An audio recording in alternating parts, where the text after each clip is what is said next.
Cold war के time पे पाकिस्तान एक इंतहाई डिस्टेबलाइज्ड कंट्री था। इंटरनल और एक्सटर्नल दोनों फ्रंट्स पे पाकिस्तान काफ़ी बैटल्स लड़ रहा था। Internally political and economic instability और एक्सटर्नली वक्तन फ़वक्तन इंडिया का वॉर का थ्रेट, दोनों सिचुएशंस ने पाकिस्तान को एक कैश 22 में रखा हुआ था। ऐसी सिचुएशन में एक कंट्री न्यूक्लियर वेपन्स पोजेस कर लेता है और दुनिया का 7th न्यूक्लियर स्टेट बन जाता है। क्या पाकिस्तान के लिए सफ़र इतना आसान था? इस सब सफ़र में, इस जर्नी में पाकिस्तान को क्या हर्डल्स, क्या चैलेंजेस फेस करने पड़े एंड पोस्ट पोजीशन पाकिस्तान की पॉलिसीज़ किस तरह ट्रांसफॉर्म हुई unilaterally and multilaterally towards other states, और दुनिया ने पाकिस्तान की न्यूक्लियर पोजीशन पे कैसे रिएक्ट किया और अपनी पॉलिसीज़ को कैसे चेंज किया टूवर्ड्स पाकिस्तान, इस सब को हम डिस्कस करेंगे in this video. So be with me till the end. Welcome to task the Areeba show. Pakistan को किन फोर्सेस ने ड्राइव किया टू एक्वायर न्यूक्लियर वेपन्स? तो मेरे और आपके माइंड में तो इंडिया ही आएगा, और यकीनन इंडिया ही था जिसकी वजह से पाकिस्तान ने न्यूक्लियर वेपन्स एक्वायर किए, ताकि एक म्यूचुअल एश्योर्ड डिस्ट्रक्शन के तहत डेटरेंस मेंटेन की जाए इन द रीजन और फर्दर हॉस्टिलिटीज़ इंडिया की तरफ से अवॉइड की जाए। अदरवाइज़ जैसे ही इंडिया ने न्यूक्लियर वेपन्स पोजेस किया और उससे बाद 1974 से लेकर 1998 का जो टाइम था, that was full of tension and confrontation on the both sides, because there were numerous threats that were coming from the India, और हॉस्टिलिटी थी इंडिया के लीडर्स की स्टेटमेंट्स में, and there it was the ticking bomb for the Pakistan at any moment India could initiate a war on Pakistan. तो पाकिस्तान के लिए it was not an option but a compulsion to acquire nuclear weapons. अब India के अगर हम nuclear weapons position की बात करें तो there are two schools of thought. One school of thought says कि इंडिया ने पाकिस्तान के लिए न्यूक्लियर वेपन्स पोजेस नहीं किए, बल्कि बैलेंस ऑफ पावर को साउथ एशिया में मेंटेन करने के लिए विज़ा विज़ चाइना और चाइना की थ्रेट को बैलेंस करने के लिए न्यूक्लियर वेपन्स की डेटोनेशन की। And second school of thought says that of course Pakistan को थ्रेट करने के लिए, पाकिस्तान के अगेंस्ट यूज़ करने के लिए और पाकिस्तान से कश्मीर को छीनने के लिए इंडिया ने न्यूक्लियर वेपन्स एक्वायर किए। और अगर हम फैक्ट बेस्ड इस पे एनालिसिस दें तो 1998 में बीजेपी की गवर्नमेंट के लीडर्स की जिस तरह की स्टेटमेंट्स आई, तो the main theme of the subject was Pakistan. जितने भी लेटर्स उन्होंने बिल क्लिंटन को लिखे और जो कम्युनिकेशन हुई उस पर the entire focus was on Pakistan, which clearly demonstrates कि इंडिया का जो मेन पर्पस था to acquire the nuclear weapons was to tilt the balance of power towards itself and restore its position as a great power in the region. जोहरी ताकत की proliferation के against international community उस वक्त companies चला रही थी, and they were like monitoring the whole world कि कहीं पे न्यूक्लियर वेपन्स पेनिट्रेट ना हो, कोई कंट्री जो है वो न्यूक्लियर वेपन पोजेस ना कर ले। तो पाकिस्तान के लिए सिग्नल कब आया कि इंडिया न्यूक्लियर वेपन्स पोजेस कर रहा है या nuclear programme for the weapon generation पे काम कर रहा है? ऑफ कोर्स जब 1968 में इंडिया ने नॉन प्रोलिफरेशन ट्रीटी साइन नहीं की और 1962 में पाकिस्तान ने देखा कि इंडिया को कितनी बड़ी थ्रेट आ रही है चाइना से, और फिर जो मिलिट्री नेक्सस मेंटेन हो रहा था 1962 से onwards between China and Pakistan, there was all the factors of insecurity for the India, and for any IR analyst it was clear at that time कि इंडिया एक इनसिक्योर सिचुएशन में जा रहा है, अपने आप को आइसोलेट समझ रहा है इन द रीजन, बिकॉज दोनों फ्रंट पे उसको जो है वो काउंटर फोर्सेस फेस करनी पड़ रही हैं। तो इट वाज ऑब्वियस कि ऐसे सिचुएशन में अगर न्यूक्लियर वेपन्स जैसी टेक्नोलॉजी दुनिया में मौजूद है तो एक कंट्री उसको पोजेस करने की कोशिश ज़रूर करेगा। और जब वो कंट्री 1968 में न्यूक्लियर नॉन प्रोलिफरेशन ट्रीटी नहीं साइन करता, तो ये मज़ीद ऑब्वियस हो जाता है to a country like Pakistan, और Pakistan following the suit nuclear non proliferation treaty sign नहीं करता, और इंडिकेशन पाकिस्तान को आ जाती है और पाकिस्तान भी अपने न्यूक्लियर वेपन जनरेशन पे बिहाइंड द कर्टन्स काम करना स्टार्ट कर देता है।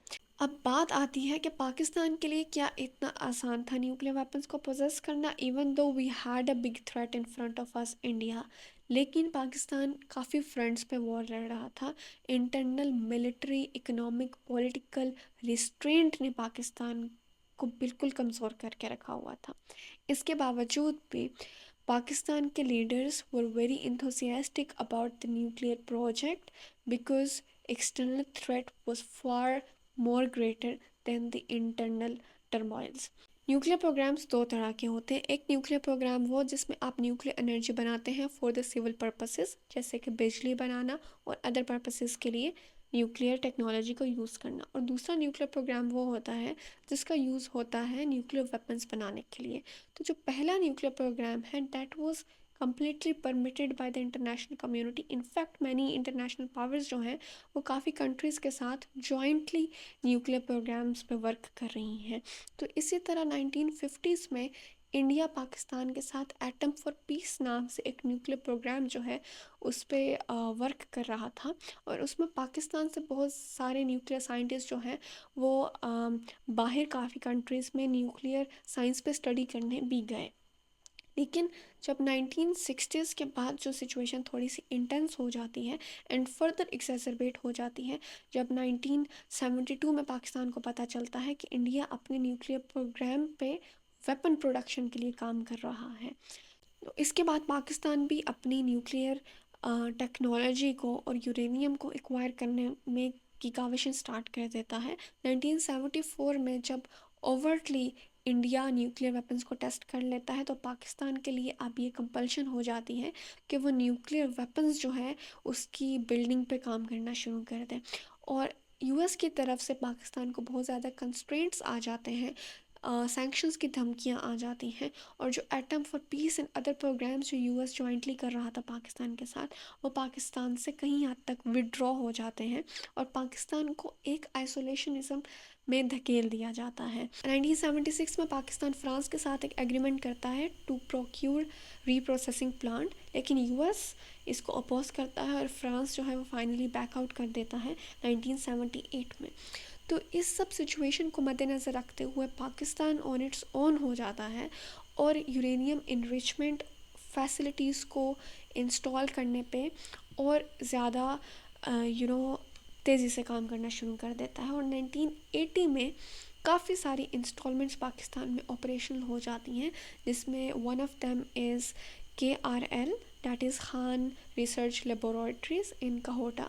पाकिस्तान अपना फर्स्ट कोल्ड टेस्ट कर लेता है न्यूक्लियर वेपन्स का। So they are two types of test, the cold test and the hard test. So be mindful of this कि 1974 में इंडिया ने जो न्यूक्लियर वेपन्स टेस्ट किए थे वो हार्ड टेस्ट था। हार्ड टेस्ट वो होता है जिसमें एक्सप्लोजन होती है, जिसमें आपका एक्चुअल ब्लास्ट होता है। लेकिन कोल्ड टेस्ट में आप सिर्फ डिज़ाइन को और ट्रिगर एंड अदर जो मैकेनिक्स हैं आपके वेपन की उसको आप टेस्ट कर रहे होते हैं, उसमें कोई एक्सप्लोजन, कोई ब्लास्ट नहीं होता है।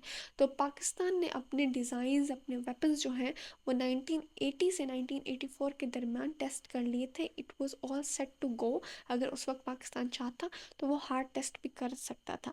1987 में डॉक्टर अब्दुल कदीर खान ने, कुलदीप नैयर एक इंटरनेशनल जर्नलिस्ट हैं, उनको ये बताया and it was the first time it was declared to the world that Pakistan had acquired nuclear weapon capability. India अपने न्यूक्लियर वेपन्स को टेस्ट करने के बाद में पाकिस्तान को overtly threaten करना शुरू हो गया that if Pakistan wants to fight another war with us, they should tell us the place and time. And there was the statement of Madar Lal Khurana, then Ministry of Parliamentary Affairs. And there were a number of statements like this coming from the India. So that's the reason that I'm saying it was a compulsion for the Pakistan. Why it was important for Pakistan to demonstrate its nuclear test? तो first reason तो ये कि दुनिया के सामने पाकिस्तान एक इंतहाई कमज़ोर कंट्री बन चुका था इस रीजन में, क्योंकि इंडिया की तरफ बैलेंस ऑफ पावर जो है वो टिल्ट हो गया था और पाकिस्तान एक वल्नरेबल सिचुएशन में, एक कैच 22 में आ गया था। और कश्मीर जो एक बोन ऑफ कंटेंशन है बिटवीन द बोथ स्टेट्स, वो एक क्वेश्चन मार्क बन के रह गई थी for the world as well as for the region कि इंडिया किसी भी वक्त न्यूक्लियर थ्रेट पाकिस्तान को देकर वो कश्मीर वाला रीजन पाकिस्तान से छीन सकता था और किसी भी तरह पाकिस्तान में पेनिट्रेट कर सकता था, जिस तरह 1971 और 65 में हुआ। तो पाकिस्तान के लिए अपनी वो इंटरनेशनल इमेज अवॉइड करना जिसमें world was looking towards the Pakistan at as it is bluffing about its nuclear weapons, it does not actually has। यहाँ पे मैं एक बात क्लियर करती जाऊँ कि न्यूक्लियर वेपन्स जब पाकिस्तान उस पर वर्क कर रहा था तो it was not like the world was deaf to it. Of course international community had the idea कि पाकिस्तान इस पे काम कर रहा है और इसकी वजह से पाकिस्तान पे काफ़ी सैंक्शन, पाकिस्तान पे काफ़ी इंटरनेशनल थ्रेट्स भी आए, डिप्लोमेटिक कॉर्जन भी आई, लेकिन पाकिस्तान बिल्कुल भी पीछे नहीं हटा। इंटरनल प्रेशर बहुत ज़्यादा दन टाइम इस्टेब्लिशमेंट नवाज शरीफ पे था कि पाकिस्तान क्यों नहीं कुछ कर रहा, पाकिस्तान क्यों नहीं कैलकुलेट कर रहा रिस्क और थ्रेट को और रिस्पॉन्ड नहीं कर रहा। दूसरी तरफ बिल क्लिंटन ने 1998 में 12 मई से 28 मई के दरमियान 4 फ़ोन कॉल्स किए then prime minister Nawaz Sharif को कि आप न्यूक्लियर वेपन्स को टेस्ट नहीं करेंगे। और उस ड्यूरेशन में पाकिस्तान को बहुत ज़्यादा इकोनॉमिक और मिलिट्री एड्स की भी ऑफ़र आई, जो कि एक्चुअली ऐसी ऑफ़र्स नहीं थी कि जिनको कंपनसेट किया जाए सोवरेनिटी और नेशनल इंटेग्रिटी और नेशनल इंटरेस्ट के साथ, क्योंकि $5 बिलियन की ऑफ़र की बिल क्लिंटन ने पाकिस्तान को, और साथ ही कहा कि हम आपके साथ बायलेटरल रिलेशंस जो है वो इम्प्रूव कर लेंगे। लेकिन it was like peanuts for the Pakistan, because now at the stake was not the economic image or economic situation, but international image and sovereignty। ये पूरा जो ड्यूरेशन था from the 12th May till the 28th May was full of meetings and everything was on high alert। तो 20th मई को finally जो है it was decided कि now we will detonate the weapons in the Chagai. बात मैं आपको बताती चलूँ कि 1980s में ही जब पाकिस्तान ने कॉल टेस्ट कर लिए थे, उसी वक्त जो बलूचिस्तान में चागी का इलाका है वो फाइनलाइज हो गया था कि इन फ्यूचर अगर पाकिस्तान को हार्ड टेस्ट करने पड़े तो इधर किए जाएंगे। तो 12 मई से 28 मई के दरमियान सारा जो न्यूक्लियर वेपन्स थे और जितना भी आर्सनल था वो मूव होता है from the KRL and wherever it was to the Chagi area that was a very remote area and it और सारी रिस्क असेसमेंट एंड कैलकुलेशन के बाद उस एरिया को चूज़ किया गया फॉर द हार्ट टेस्ट। और 3:16 पे 28 मई 1998 को न्यूक्लियर वेपन्स जो हैं वो फाइनली डेटोनेट हुए और there was a euphoria among the Pakistan community in the Pakistan diaspora as well. Nuclear weapons testing के बाद पाकिस्तान स्टेलमेट में आ गया इंडिया के साथ और जो stability and balance of power in the region है वो फाइनली अगेन रीस्टोर हो गया। और एक यूफोरिया जो पाकिस्तान उस वक्त फील कर रहा था वो उस वक्त के लिए तो बहुत अच्छा था, लेकिन सून के इस इवेंट को 1-2 हफ्ते गुजरे तो Pakistan was back to its economic crisis. उस वक्त पाकिस्तान पे $32 बिलियन का कर्जा था और पाकिस्तान के फॉरेक्स रिजर्व्स में समथिंग अबव $1 बिलियन था। तो Pakistan was again faced with its economic crisis. Pakistan को आफ्टर मैथ में क्या रेपरकशंस फेस करने पड़े, तो जर्मनी ने अपनी मिलिट्री एड रोक ली, स्वीडन ने पाकिस्तान को कुछ न्यूक्लियर वेपन्स जो हैं वो इंपोर्ट एक्सपोर्ट करने थे वो स्वीडन ने उससे बैक आउट कर लिया। बिल क्लिंटन ने ऑस्ट्रेलिया ने पाकिस्तान पर सैंक्शंस लगा दी, चीन ने धमाके पर अफसोस का इजहार किया और जापान ने भी पाकिस्तान को सैंक्शन कर दिया। आईएमएफ, वर्ल्ड बैंक ने भी पाकिस्तान पे सैंक्शंस लगा दी और जो नेशनल यूफोरिया है उसकी अटेंशन जो है वो शिफ्ट होगी now again to the economic crisis. इस सब के बाद पाकिस्तान की जो स्ट्रेटेजिक इंपॉर्टेंस है वो पहले से काफ़ी ज़्यादा इम्प्रूव हुई। यूएस ने पाकिस्तान के साथ hand in hand war on terror पे काम किया और जो ट्रस्ट और रिलेशनशिप था among the great powers and the Pakistan वो फ्रॉम डेट टाइम ऑनवर्ड्स जो है वो काफ़ी इम्प्रूव हुआ। इंटरनेशनल ट्रेड इन्वेस्टमेंट भी स्पर हुई towards the Pakistan. But that was not done on a very high level, या वो उसने कंपनसेट नहीं किया for the Pakistan internal instabilities economic and political both.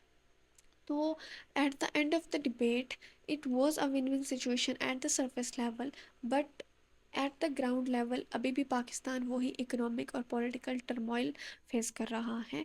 There is not a pure democracy in the Pakistan. There is not transparency among the institutions. तो पाकिस्तान को अपनी democracy पर, अपनी इंस्टीट्यूशनल ट्रांसपेरेंसी पर, अपनी इकोनॉमिक स्टेबिलिटी पर, अपने अपने इंटरनल लूप होल्स पे वर्क करने की ज़रूरत है. लाइक पॉवर्टी को एलिविएट करने की, जॉब क्रिएशन की, पॉलिटिकल स्टेबिलिटी की तरफ इकदामात करने की, ट्रेड और इन्वेस्टमेंट की प्रेवलेंस के लिए जहद करने की, जिसके लिए बहुत ज़रूरी है कि एक एतमाद डेवलप किया जाए और डिप्लोमेटिकली अपने आप को एक अच्छे स्टेट के तौर पर प्रेजेंट किया जाए इन द वर्ल्ड. और इसके अलावा terrorism is one of the big issues जो कि पाकिस्तान फेस कर रहा है. Fundamentalism is also again one of the issue. तो इन दोनों पे वर्क करना और इनके अगेंस्ट एक कैलकुलेटेड बैटल लड़ना is very important and significant for the Pakistan.